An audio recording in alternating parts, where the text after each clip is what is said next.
Bonjour tout le monde, alors me voici de retour après une semaine de vacances ressourçantes qui fait du bien. Donc voilà, avant d'attaquer les fêtes de fin d'année du Nouvel An. Donc aujourd'hui on va parler de la chambre, notre pièce à vivre. Donc faire revenir le naturel au galop, c'est important. Alors bien sûr, on ne va pas vous faire changer vos meubles, mais puisque la folie du moment est à la déco, eh bien il faut en profiter. Donc si vous devez par exemple acheter une étagère, avant de vous précipiter sur un modèle en aggloméré pas cher ou en plastique teinté dans la masse, eh bien regardez si leur équivalent en bois brut ne vaut pas le coup d'œil. Vous éviterez d'inhaler des composés polluants potentiellement dangereux pour vos poumons.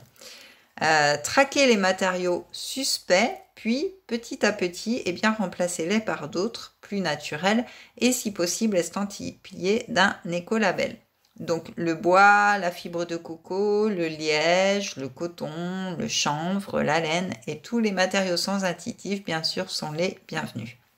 Dans tous les cas, pensez à aérer au moins 10 minutes par jour votre chambre.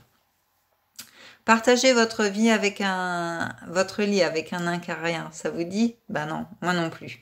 Les incariens se régalent-ils plus avec les fibres naturelles qu'avec les synthétiques? C'est la question posée. Et bien jusqu'à il y a peu, tout le monde répondait que les acariens se détectaient bien plus de la plume et des duvets animales de nos oreillers, ce qui nous arrangeait bien parce que le synthétique est moins cher.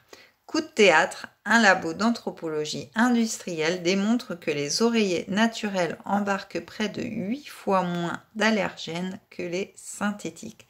Donc, vous l'aurez compris, choisissez l'option 100% naturelle. En duvet d'oie, c'est le meilleur. Et ne vous posez plus de questions, c'est un conseil d'amis. Chaque jour, aérez à fond le lit pendant au moins 2 heures. Si vous pouvez le laisser défait en partant le matin, eh bien, ne vous gênez pas. Donc, le linge de lit naturel, coton, percale de coton, satin de coton, soie, etc., eh bien, ça va limiter la transpiration. Donc, c'est essentiel. Car qui dit sueur dit prolifération bactérienne. Vous le savez par cœur, je ne vous apprends rien. Donc, si vous voulez vraiment un textile antibactérien, eh bien, soyez très vigilant sur sa qualité. De nombreux produits sont une arnaque totale. On le voit partout, hein, antibactérien, anti-allergique et machin. L'élu doit comporter le macaron anti-acarien accompagné de la référence d'études prouvant son efficacité parce qu'il y en a tellement qui utilisent le terme antibactérien et pourquoi on ne sait pas. Donc il faut vraiment qu'il y ait une référence d'études. Évitez la pléiade de produits présentés comme anti-allergiques sans préciser pourquoi ni comment, donc c'est ce que je viens de vous expliquer. Au mieux, ils sont inefficaces. Au pire, eh bien, ils favorisent la transpiration, donc un mauvais sommeil et la prolifération d'acariens. Donc voilà, c'est un cercle vicieux. Donc changez chaque semaine les draps, les housses de couette, les thés d'oreiller et compagnie. Pour la lessive, c'est 60 degrés parce que les acariens succombent à 55 degrés.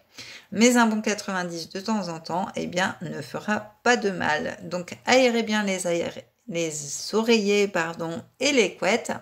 La couette que vous pouvez nettoyer nettement plus rarement.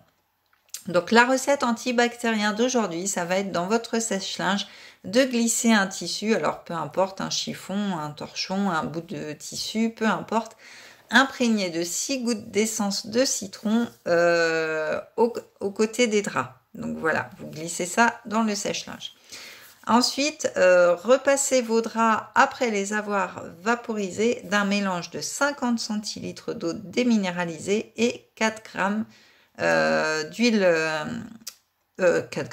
4 gouttes d'huile de lavande officinale et agitez bien avant chaque utilisation. Donc voilà les conseils du jour. Sur ce, je vous souhaite de très bonnes fêtes. Vous pouvez continuer à me suivre sur Facebook, sur Instagram. Pensez à vous abonner à cette chaîne, à activer la petite cloche pour avoir les vidéos en direct. Et puis, je vous dis à la semaine prochaine. Bisous!